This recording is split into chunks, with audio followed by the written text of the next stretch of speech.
viên điểm thanh lương lấy vật tư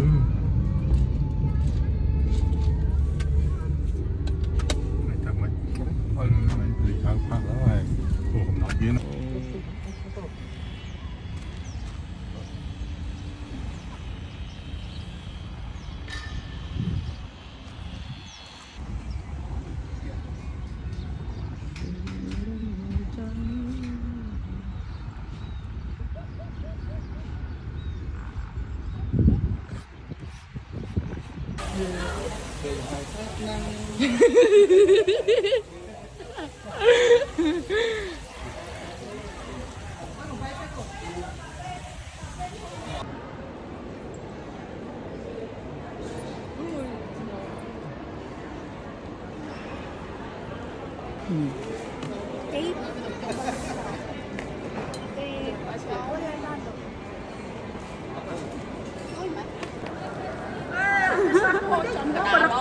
mà nó còn mơ một đây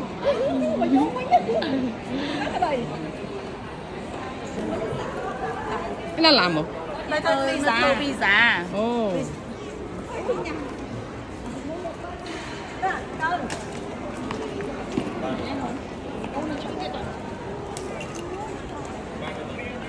cái tròn này rồi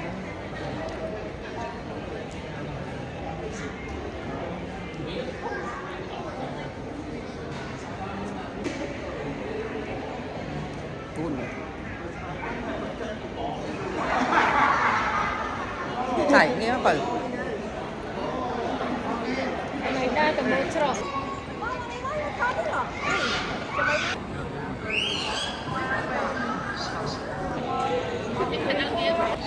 hello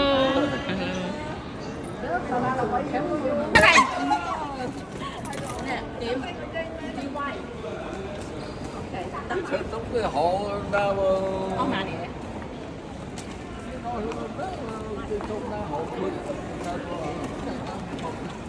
mấy anh đó trong vô cái xưa hộ này xưa hộ đó có sao cô buổi chiều mình ra Việt Nam được chứ nhưng mà mình nói hết á không thôi sợ với mình đấy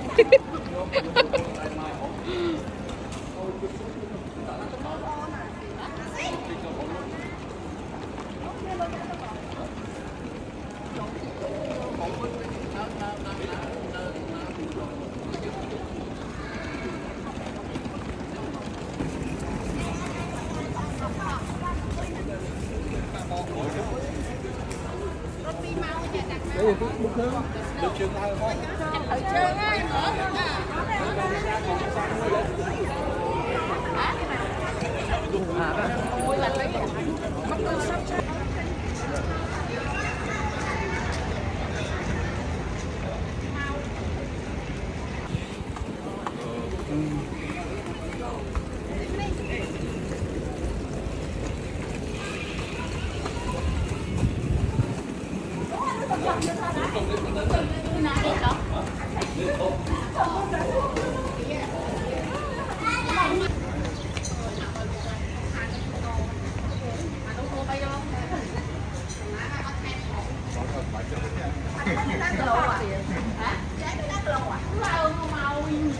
mà ngày mình cắt tha đi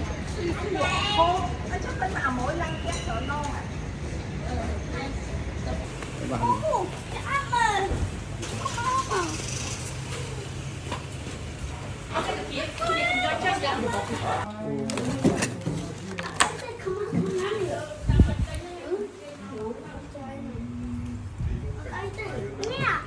à hay à thêm được hả xây mai nó phô rồi cái nào ơi sửa hai cái nhà nhảy nó bán phô mà nó khóc cả trời ơi ôi giờ bên tôi cầm ấu nhưng đâu sờ mổ không ăn nuôi cho con mẹ con cha hay vẽ chai trong bò đây không kẽ nổi bạc mượn cái bọ mẹ hay cái này không cái này mà đây khó ở đó một cái ai ơi vẽ chai trong bò mình sò bọc mẹ để à đi để tính vitamin cho cô ấy sao anh sẽ tư Osalin vô mà à mà để con lú chị rồi con ô nó krem krem cà phê cà phê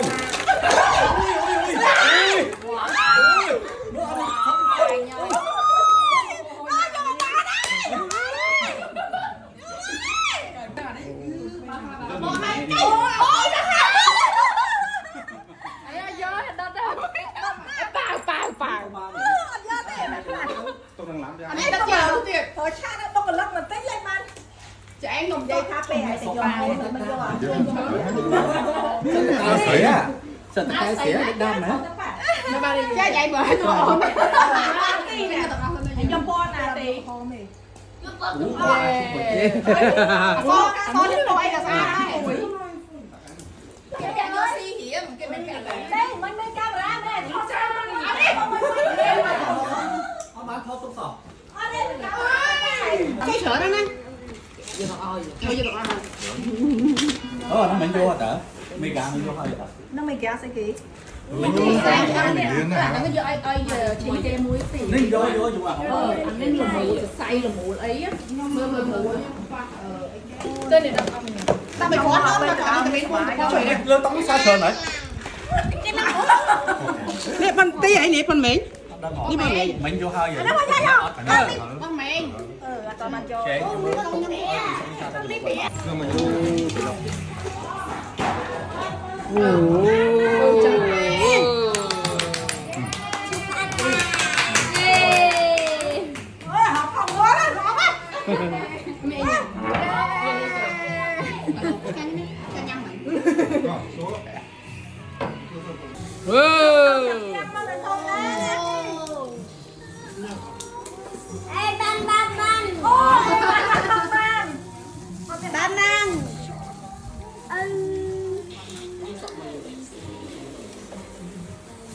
kia sủi chứ con trên miệng nó đặc biệt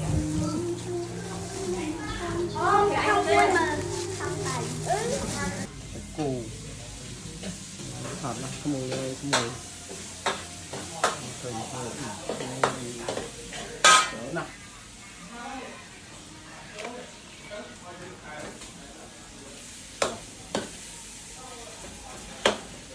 cô thì cái riêng nữa đang chút chưa sa cao bình nó từ lấy là sắc lên tải này tại to anh em lên tề chờ này chân cho percent này nó chỉ đọc hẹn bộ mùi này còn thế do thay con cũng cho nhít hai thon là dân thót ba ấy chứ thoát đấy mà lâu mà chứ thót niềm tình tôi kể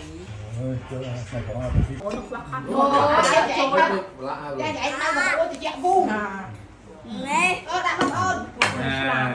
chứ mà thằng bộ anh mua nó chlang này ca vô quân vô cái đấy chứ mấy cái phải cái tài sao tập bèn xong là xây rồi tập bèn không bong mà xây không có pin này vậy vậy ai mà cái này là ba cái này nó buồn à vô lục đập rồi nên là tôn khối đi nó mới bài hiến mà ông mà đục về nè bộ vô muối là gì bằng cô nhân kia